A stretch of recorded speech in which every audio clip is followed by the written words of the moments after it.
In the last few days of the campaign, can we just all kind of agree that this whole EU referendum thing has become one big cock-up?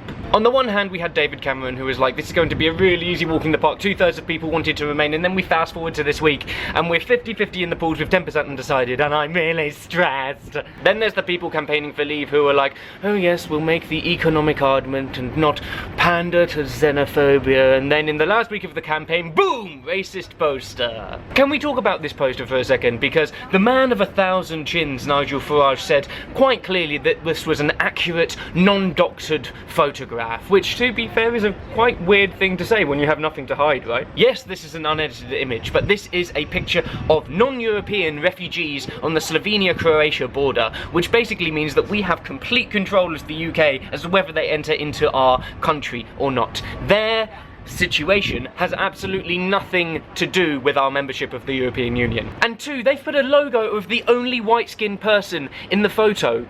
What were they thinking? They were like, oh yeah, Nigel, I don't think that this poster really echoes Nazi propaganda enough yet. Let's cover up the only white guy just to make sure that people know that we're talking about brown people. Talking of dog whistle racism, the Leave campaign seems to have also fixated on the fact that Turkey might one day become a member of the European Union, and that's enough to scare the British public. As a side note, as well as Turkey, Montenegro, Macedonia, Iceland, Serbia and Albania are all also being considered for membership of the European Union, but the Leave campaign seems to have fixated on Turkey. I wonder why. It definitely has nothing to do with their generally darker complexion and tendency to pray 5 times a day. Not at all. Now, this has been talked about to death, but as a member of the European Union, the UK is able to veto the accession of any new members. If we don't want Turkey to join or any other member, we can just say no, and that's the end of it. We're not even the most likely country to say no to Turkey becoming a member of the EU. Germany has been against it for years, and then there's Cyprus, also a member of the EU, which was invaded by Turkey in the 70s, and then split down the middle to create like some kind of weird independent state. Do you really think that Cyprus currently is going to be okay with Turkey joining the EU?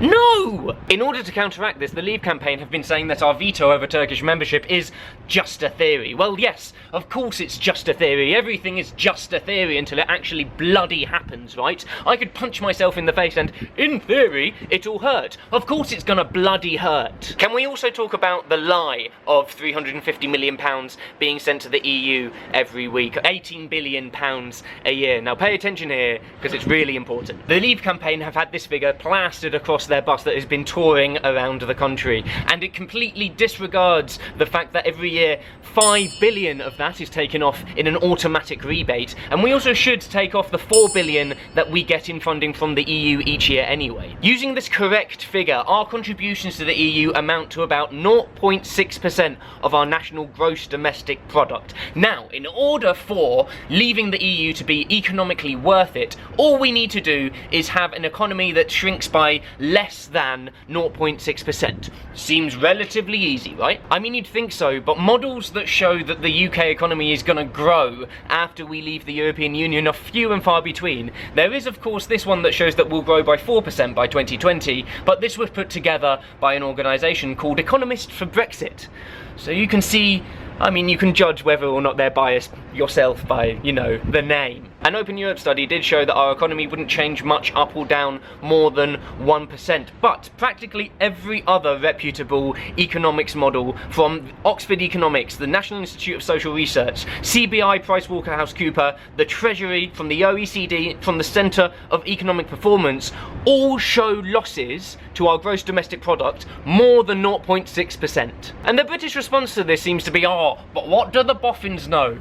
Everything! Literally, it's their job to get this right! It's absolutely insane. It's like, oh, they're biased. Have you ever met an economist? They are the most dispassionate, detached people, no offence, that you will ever meet. If they saw that the UK was going to be better off outside of the EU, they would tell us. In case you can't notice, I'm kind of depressed about this, and I've been open and critical about the Remain campaign as well. They've been apocalyptically ridiculous with some of their predictions for what happens when we leave, if we leave the EU. And I'm really depressed because I see my country walking off of a cliff. The thing is, I see our voices as amplified by being in Europe, not drowned out. And I think that it's better for us to be in there steering the ship rather than adrift in the Atlantic Ocean on a life raft. Yes, the EU could be more transparent. Yes, the EU could be more democratic. Yes, the EU could be more visible in our day-to-day lives and have more charisma than this guy. But why the hell are we thinking about throwing out the baby with the bathwater? Like, this isn't the country that I feel part of. The country that I'm part of has a stiff upper lip, and we keep calm and we bloody well carry on. Please vote Remain. Can you tell that I want to remain? Like me on Facebook, follow me on Twitter, subscribe to me on YouTube. I have been Rhyming with Oranges, and this has been a party political broadcast for my sanity. Toodaloo.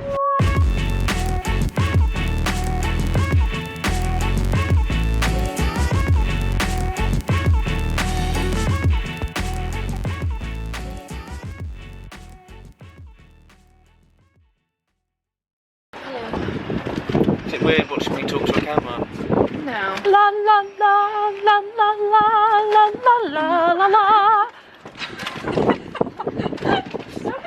Bye, Jay.